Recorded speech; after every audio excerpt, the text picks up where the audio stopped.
Friends,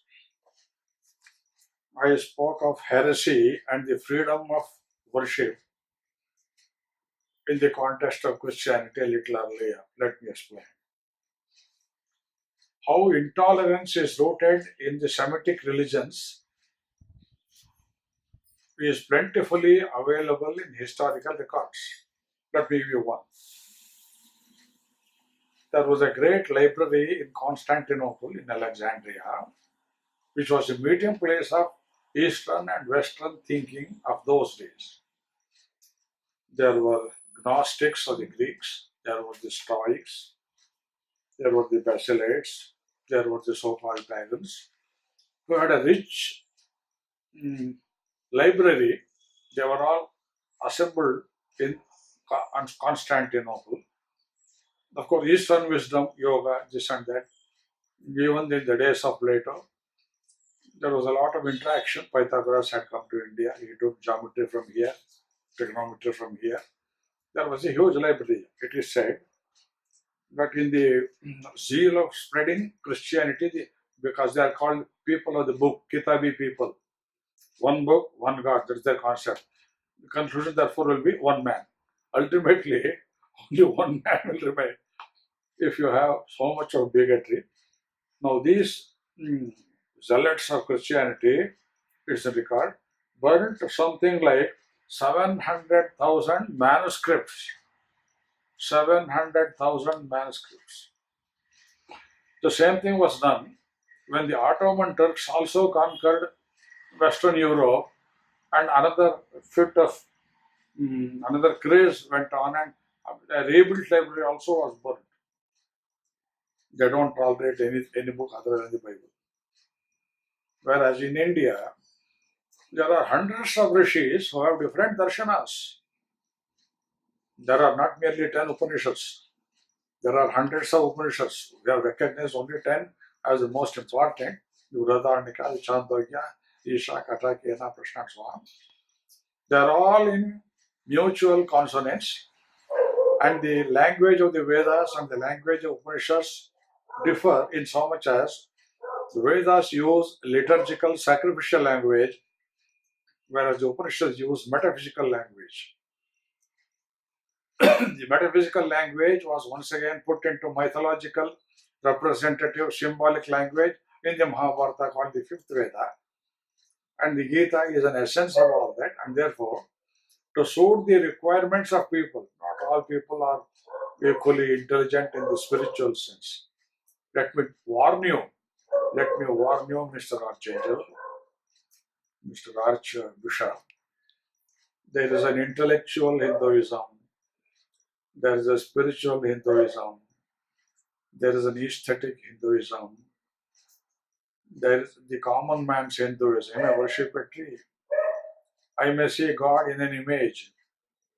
Another man may God see in his own heart, in meditation, in dhyana, in yoga. Today, you see, the world is going down to yoga. Everywhere there is yoga. Saudi Arabia is one of the leaders of yoga. A time will come when your head, the Pope, will also come under yoga. Yoga is not merely physical exercise. It is deep immersion, looking within you to a God within you rather than to a God in a church or in a symbol, your crucifix and so on.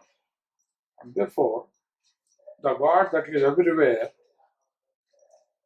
need not be worshipped only in one form, not only on a Friday, not only on a Sunday. Somebody has ridiculed it. What was once upon a time a holy day became later on a holiday, and now it is a jolly day. On the day of so-called Nativity of Christ, people celebrated, Christians celebrated by drinking and by all sorts of immoral things. Now, all this, all this waywardness, all this tyranny, all this illiberality comes from the centralized concepts of your religion. Now, let me take up one more or two more concepts. The invention of evil as Satan. You take this. Satan. Christians call it Satan. Muslims call it Satan. The Christians call it Satan. We may call it by different things. To the Hindu, the question is whether the evil that pushes you towards wrong things is within you or outside you. To the ancient Greeks, evil was in the hands of gods upwards, their killers for their sport. In the King Lear, they play King Lear of Shakespeare. There's a shade of a Greek thought. Gods are mischievous, they kill us for their sport. So you are pure, but somebody else injects into you a shade of impurity, and therefore man inherently is free from sin. Sin is a product of temptation by Satan. Now, this doctrine is appropriated by the Christians, and therefore the consequent idea of an eternal burning hell also is founded in Christianity. Aurobindo condemns it in the strongest of words in his essays on the Gita. Whereas in Hinduism, there is no concept of Satan. We only call it kama and krodha. Athakena prayuktoyam papam chariti purusha anichannapi varshneya baladeva niyojita. It's a question of Arjuna. How does a man perpetrate an evil act even though he may not want it? Who persuades him to do it? Krishna says, kama yesha, krodha yesha. It is in your own heart. Your uncontrolled desires, unfulfilled desires, resulting further in anger and so many other vikaras, deformities of the mind. It is in the mind, it is in your own mind, it is in your own mind you test the evil. Mr. Archbishop, your desire to convert the entire India into Christianity is also perhaps one of the acts of Satan. I do not know. I'm sorry to put it in such a strong term. Someone said when I was a teacher in Dharwad, people may have white clothes, white Cossacks, but they may have black souls. What is the use of a man having a black soul but wearing a white cloth? Heart must be pure. Turn inward, not outward. God is in you. Antaryami He is. And therefore, reform yourself before you try to reform other people. Try to organize yourself, your various activities, your various faculties of sight and hearing, this and that, the palate control and all that. Organize yourself into one unified personality instead of a cacophonous personality. That is religion, organization of man. Let me put it in a simple way. Whatever unifies humanity is godly. Whatever destroys, whatever putrefies, whatever vivifies, whatever sets one thing against another, that is evil. If the eye works against the ear works against the nose, if your heart and head are not in consonance with each other, that is evil.